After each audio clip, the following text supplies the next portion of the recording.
Detail చూస్తే ఢిల్లీ ఉగ్రదాడిపై దర్యాప్తు ముమ్మరంగా కొనసాగుతుంది. ఢిల్లీ ఘటనకు పుల్వామా లింకులు గుర్తించారు.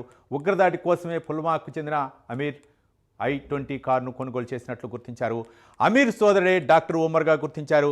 ఫరీదాబాద్లో పట్టుబడ్డ అనుమానిత ఉగ్రవాదుల సహచరుడుగా ఉన్న డాక్టర్ ఉమర్ అహ్మద్ ఆత్మాహుతికి పాల్పడినట్లు ప్రాథమికంగా నిర్ధారించారు. పుల్వామాలోని ఉమర్ ఇంట్లో సోదాలు నిర్వహిస్తున్న NIA ల్యాప్టాప్ ఫోన్లను స్వాధీనం చేసుకున్నారు.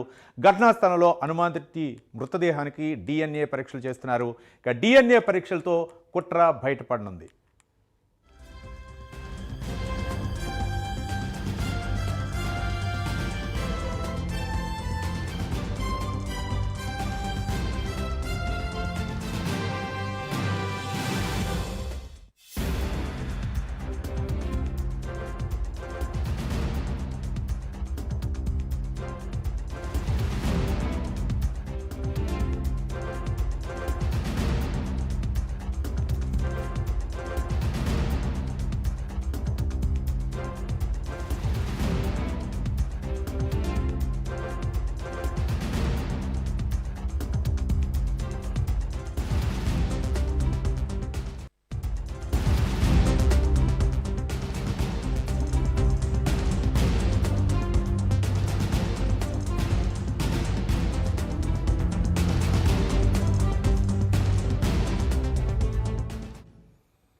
ఢిల్లీ ఉగ్రదాడిపై దర్యాప్తు ముమ్మరంగా కొనసాగుతుంది. ఢిల్లీ ఘటనకు పుల్వామా లింకులు ఉన్నట్లు గుర్తించారు. ఇక ఉగ్రదాడి కోసమే పుల్వామాకు చెందిన అమీర్ I-20 కారును కొనుగోలు చేసినట్లు గుర్తించారు. అమీర్ సోదరుడే డాక్టర్ ఉమర్గా గుర్తించారు. ఫరీదాబాద్లో పట్టుబడ్డ అనుమానిత ఉగ్రవాదుల సహచరుడుగా ఉన్న డాక్టర్ ఉమర్ అహ్మద్ ఆత్మాహుతికి పాల్పడినట్లు ప్రాథమికంగా నిర్ధారించారు. పుల్వామాలోని ఉమర్ ఇంట్లో సోదాలు చేస్తున్న NIA ల్యాప్టాప్స్ ఫోన్ని స్వాధీనం చేసుకున్నారు. దీనికి సంబంధించి మరింత సమాచారం మా ప్రైమ్ 9 ఎడిటర్ రాజు మరిన్ని వివరాలు అందించడానికి సిద్ధంగా ఉన్నారు. రాజు, చెప్పండి, ఏంటి పుల్వామా ఘటనకు ఎలాంటి సాక్ష్యాలు దొరికినాయి? మరోపక్క DNA పరీక్ష కూడా నిర్వహిస్తున్నట్లు తెలుస్తుంది. మరోపక్క పుల్వామాకు మరోపక్క ఢిల్లీలో జరిగినటువంటి దానికి లింకులు ఏమైనా ఉన్నాయా?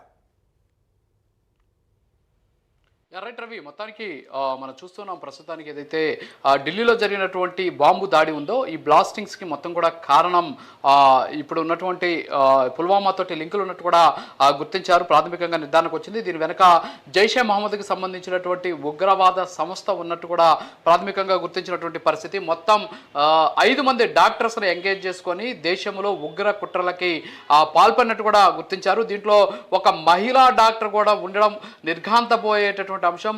డాక్టర్ షాహీన్ అనేటటువంటి ఒక మహిళా డాక్టర్ కూడా ఈ ఫరీదాబాద్కి సంబంధించినటువంటి మాడ్యూల్ తోటి లింకులు ఉన్నట్టు పోలీసులు గుర్తించారు. ఇప్పటికే చనిపోయినటువంటి వ్యక్తి కూడా, అంటే ఇప్పుడు ఈ బాంబు దాడికి పాల్పడినటువంటి, అంటే ఆత్మాహుతి దాడికి పాల్పడినటువంటి వ్యక్తి కూడా డాక్టర్ అయినటువంటి పరిస్థితి. సో ఇప్పటి వరకు ప్రైమ్ డే న్యూస్ ఎక్స్క్లూజివ్గా నిన్నటి నుంచి కూడా ఇదే అంశాన్ని చెప్పడం జరుగుతుంది. ఇది ఆత్మాహుతి దాడి అయ్యి ఉండవచ్చు అనేటటువంటి అంశాన్ని కూడా ప్రైమ్ డే న్యూస్ స్పష్టంగా చెప్తూ ఉన్నటువంటి పరిస్థితి. సో ప్రస్తుతానికి మనం విజువల్స్లో చూస్తున్నాం. నా కింద ఉన్నటువంటి బాక్స్లో ఉన్నటువంటి ఆ వ్యక్తి పేరు ఆయన పేరు వచ్చేసి అమీర్. సో ఈ అమీర్ అనేటటువంటి వ్యక్తి ఈ కారుని కొనుగోలు చేశాడు. కొనుగోలు చేసిన తర్వాత ఈ అమీర్ ఎవరు అంటే, ఎవరైతే ఇప్పుడు ఈ ఉగ్ర కుట్రకి పాల్పడి ఎవరైతే సూసైడ్ బాంబర్గా ఉన్నటువంటి డాక్టర్ ఉమర్ ఉన్నాడో, ఉమర్కి అతను సోదరుడు. సో ఇది ఉగ్ర కుట్ర కోసం, పేలుళ్ళ కోసమే ఈ కారుని కొనుగోలు చేశారా అనేటటువంటి అనుమానాలు దీని ద్వారా కూడా మనకు వ్యక్తమవుతూ ఉన్నటువంటి పరిస్థితి ఉంది. ఉగ్రదాడి కోసమే I-20 కారుని కొనుగోలు చేశారని కూడా ఇక్కడ మనకు స్పష్టంగా తెలుస్తుంది. మరోపక్క ఫరీదాబాద్లో పట్టుబడినటువంటి, అంటే నిన్న మొన్న ఫరీదాబాద్లో NIAకి సంబంధించినటువంటి వాళ్ళు కావచ్చు, గుజరాత్కి సంబంధించినటువంటి ATS పోలీసులు అక్కడ సోదాలు నిర్వహించడంతో అక్కడ కొంతమంది ఉగ్రవాదులు, అంటే జైషే మహమ్మద్కి సంబంధించిన సానుభూతి పరులు, అలాగే వాళ్ళకి సంబంధించినటువంటి యాక్టివిస్ట్ ఎవరైతే ఉంటారో డాక్టర్ ఉమర్ అహ్మద్కి సంబంధించి ఎవరైతే ఉన్నారో ఆదిల్ కావచ్చు, అంతేకాకుండా ఇంకొక ముక్మాల్ అనేటటువంటి ఒక పర్సన్. సో వీళ్ళిద్దరూ కూడా ఇప్పుడు ఈ దాడికి పాల్పడినటువంటి డాక్టర్ ఉమర్ అహ్మద్కి వాళ్ళిద్దరూ కూడా సహచరులుగా ఉన్నట్టు కూడా తెలుస్తూ ఉన్నటువంటి పరిస్థితి. అయితే ప్రస్తుతానికి పుల్వామాలో ఉన్నటువంటి డాక్టర్ ఉమర్ ఇంట్లో NIA సోదాలు చేసింది. సోదాలు చేసి అక్కడ ఆయన ఇంట్లో ఉన్నటువంటి ల్యాప్టాప్స్ కావచ్చు, అలాగే మొబైల్ ఫోన్స్తో పాటు ఇతర గ్యాడ్జెట్లను కూడా స్వాధీనం చేసుకున్నటువంటి పరిస్థితి ఉంది. అంతేకాకుండా DNA పరీక్షల కోసం ప్రస్తుతానికి ఉమర్కి సంబంధించినటువంటి ఆయన తల్లి కావచ్చు, అలాగే ఆయన సోదరుని ప్రస్తుతానికి పోలీసులు అదుపులోకి తీసుకున్నారు. అదుపులోకి తీసుకున్న తర్వాత DNA టెస్ట్ చేస్తారు. ఎందుకంటే అక్కడ కారులో దొరికినటువంటి ఆ డెడ్ బాడీకి సంబంధించినటువంటి ఏదైతే ఛిద్రమైపోయినటువంటి శరీరం ఉందో దానికి సంబంధించి మొత్తం కూడా ఫ్లష్ అండ్ బ్లడ్ దొరికితే తీసి దాంతో ఒక డిఎన్ఏ టెస్ట్ చేస్తారు. డిఎన్ఏ టెస్ట్ తర్వాత అతను ఎవరు అనేది కూడా నిర్ధారణకు వచ్చేటటువంటి పరిస్థితి ఉంది. సో డిఎన్ఏ పరీక్షలో ఈ కుట్ర కూడా బయటకు వచ్చేటటువంటి ఛాన్సెస్ ఉన్నాయి. మరోపక్క పుల్వామాలో ఇప్పటికే ఉమర్ తల్లి అలాగే సోదరుని అదుపులోకి తీసుకున్నటువంటి నేపథ్యంలో ఒక పక్క జమ్మూ కాశ్మీర్కి సంబంధించినటువంటి పోలీసులు కూడా అప్రమత్తమయ్యారు. పుల్వామా తోటి లింకులు ఉన్నటువంటి నేపథ్యంలో అక్కడ ఉన్నటువంటి పోలీసులు కూడా దీని మీద దృష్టి సారించినటువంటి పరిస్థితి అయితే ఉంది. దీంతో పాటు నిన్న కారుకి సంబంధించినటువంటి విషయాలు కానీ మనం కానీ చూస్తే కారు ఎక్కడెక్కడ వెళ్ళింది, కారుకి సంబంధించి ఎప్పుడు అది ఢిల్లీలోకి ఎంటర్ అయింది అనేటటువంటి వివరాలు కూడా ఇప్పటికే దాదాపు 100 నుంచి 200 వరకు సిసి ఫుటేజ్కి సంబంధించినటువంటి ఫొటోస్ కావచ్చు అలాగే వివరాలు కావచ్చు సేకరించినటువంటి పోలీసులు దానికి సంబంధించినటువంటి వివరాలు కూడా సేకరించినటువంటి పరిస్థితి ఉంది. నిన్న ఉదయం 8 గంటల 13 నిమిషాలకి బదర్పురా టోల్గేట్ నుంచి ఇది ఢిల్లీలోకి ఈ కారు ఎంటర్ అయినట్టు కూడా గుర్తించారు. అలాగే 8 గంటల 20 నిమిషాలకి ఓక్లా ఇండస్ట్రియల్ ఏరియాలో ఉన్నటువంటి పెట్రోల్ బంక్ దగ్గర ఈ కారు కూడా కనిపించింది. అలాగే ఎర్రకోట పార్కింగ్ ఏరియాలో 3 గంటల 19 నిమిషాలకి ఈ కారుని పార్క్ చేసినటువంటి పరిస్థితి. అలాగే 6 గంటల 40 నిమిషాల ప్రాంతంలో పార్కింగ్ నుంచి బయటకు వస్తున్నట్టు కూడా గుర్తించారు. సో గుర్తించినటువంటి నేపథ్యంలో ఇది అప్పుడు ఈ దాడి కూడా జరిగినటువంటి పరిస్థితి. ఇంకొక 12-13 నిమిషాల్లోనే ఈ దాడి కూడా జరిగినటువంటి పరిస్థితి. సో విజువల్స్లో చూస్తున్నాం. నా కింద ఉన్నటువంటి ఆ ఫోటోలో ఉన్నటువంటి ఆ కారును కానీ మనం నిశ్చితంగా కానీ పరిశీలించినట్లయితే ఆ బానెట్ చూస్తే అంటే కారుకి ముందున్నటువంటి బ్యానెట్ కానీ చూస్తే బ్యానెట్ ఓపెన్ అయినటువంటి సిచ్యువేషన్లో కనిపిస్తుంది మనకు. అది ఎందుకు అలా కనిపిస్తుంది అంటే అందులో కూడా పేలుడు పదార్థాలు ఉన్నాయేమో అనేటటువంటి అనుమానాలు వ్యక్తమవుతున్నాయి. వాళ్ళు బ్యానెట్లోనూ తర్వాత వచ్చేసి వెనకున్నటువంటి డిక్కీలో కూడా బాంబు పేలులు అంటే వాళ్ళు ఆల్రెడీ దీని మీద ఒక కుట్రతోటి వచ్చారు కాబట్టి అక్కడ ఉన్నటువంటి ఆ బ్యానెట్ను చూస్తుంటే మనకు స్పష్టంగా కూడా తెలుస్తూ ఉంది. బ్యానెట్ ఓపెన్ అయినటువంటి సిచ్యువేషన్లో అతను అక్కడి నుంచి బయటకు వస్తూ ఉన్నటువంటి పరిస్థితి. అది పార్కింగ్ ఏరియా నుంచి బయటకు వస్తున్నటువంటి ఫోటో. సో ఈ సందర్భంగా దాంట్లో కూడా పేలుడు పదార్థాలు ఉన్నాయనేటువంటి అనుమానాలు కూడా వ్యక్తమవుతూ ఉన్నటువంటి పరిస్థితి.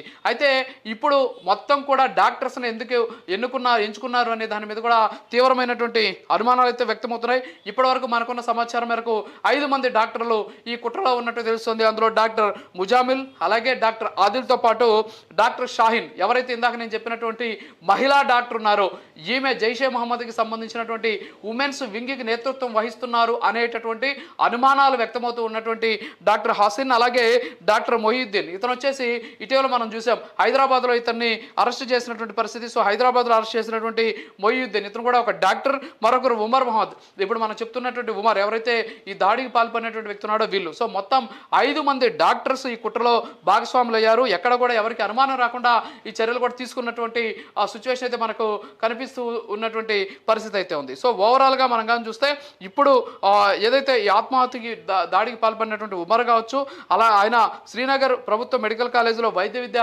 పూర్తి చేసినట్టు కూడా గుర్తించారు. మరోపక్క అనంతనాగ్ ప్రభుత్వ మెడికల్ కాలేజీలో సీనియర్ రెసిడెంట్గా కూడా పనిచేసి ఇటీవల ఆయన ఫరీదాబాద్కి బదిలైనట్టు తెలుస్తుంది. ఫరీదాబాద్లో ఆల్పలాహ్ కాలేజీలో అసిస్టెంట్ ప్రొఫెసర్గా కూడా పనిచేస్తున్నట్టు గుర్తించారు.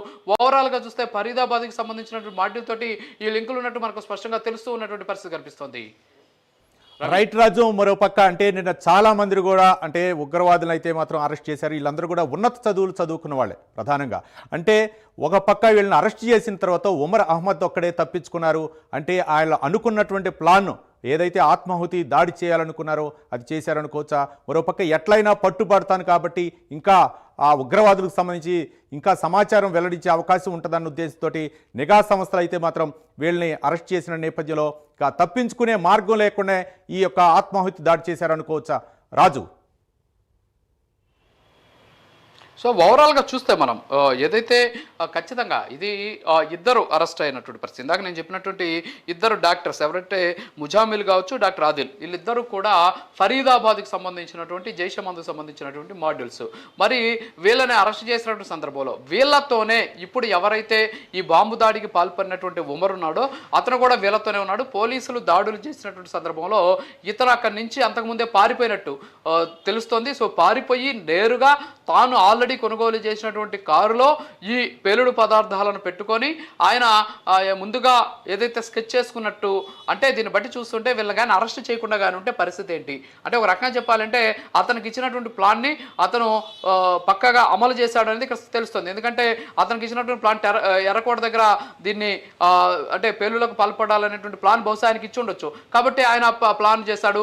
మిగతా ఇద్దరిని అరెస్ట్ చేశారు కాబట్టి వాళ్ళకి ఇచ్చినటువంటి ప్లాన్ భగ్నం చేసినటువంటి పరిస్థితి. అలాగే షహీన్ అనేటటువంటి లేడీని అదుపులోకి తీసుకున్నారు. సో ఆమెకి ఇచ్చినటువంటిది కూడా భగ్నమైంది. అలాగే హైదరాబాద్ నుంచి ఒక అతను అరెస్ట్ చేసినటువంటి నేపథ్యంలో అక్కడ ఉన్నటువంటి కుట్ర కూడా భగ్నమైనటువంటి పరిస్థితి కనిపిస్తుంది. సో మీరు చెప్పినట్టు ఆత్మాహుతి దాడులకి డాక్టర్లను ఎంచుకోవడం వల్ల ఎక్కడ కూడా అనుమానం రాకుండా, ఎవరికి కూడా అనుమానం రాకుండా చర్యలు తీసుకునేటువంటి ప్రయత్నం చేశారనేది ఇక్కడ కూడా మనకు స్పష్టంగా తెలుస్తుంది. అయితే ఇక్కడ ఒక్కొక్కరికి ఒక్కొక్క టాస్క్ ఇచ్చినట్టు తెలుస్తుంది. ఎందుకంటే కొంతమంది సూసైడ్ బాంబర్స్గా, కొంతమంది జనాల్ని స్లో పాయిజన్ ఇచ్చి చంపేసేటట్టుగా, అంటే హైదరాబాద్లో పట్టుబడినటువంటి వ్యక్తి ఎవరైతే ఉన్నారో, డాక్టర్ ఎవరైతే ఉన్నారో, ఆయన ఆముదంతో ఒక విషాన్ని తయారు చేసి, మొహిద్దీన్ అనేటటువంటి డాక్టర్ ఆముదంతో ఒక విషయాన్ని తయారు చేసి ఆ లిక్విడ్ని తీసుకెళ్ళి, అంటే అది వాటర్లో కలిసిపోయినా కూడా ఏమాత్రం అనుమానం రాకుండా వాటర్ లాగే ఉంటుంది. సో అలాంటిది ప్రార్థనా మందిరాల దగ్గర, అలాగే ఇతర వాటర్ ట్యాంకర్స్లో దాన్ని కలిపి తద్వారా మనుషుల ప్రాణాలు తీయాలనేటువంటి కుట్ర చేశారనేటటువంటి ఒక ప్రాథమిక నిర్ధారణ కూడా వచ్చినటువంటి పరిస్థితి. సో ఇవన్నీ కూడా బయటకు వస్తూ ఉంటే ఏ విధంగా భారతదేశం మీద కుట్ర జరుగుతుంది అనేది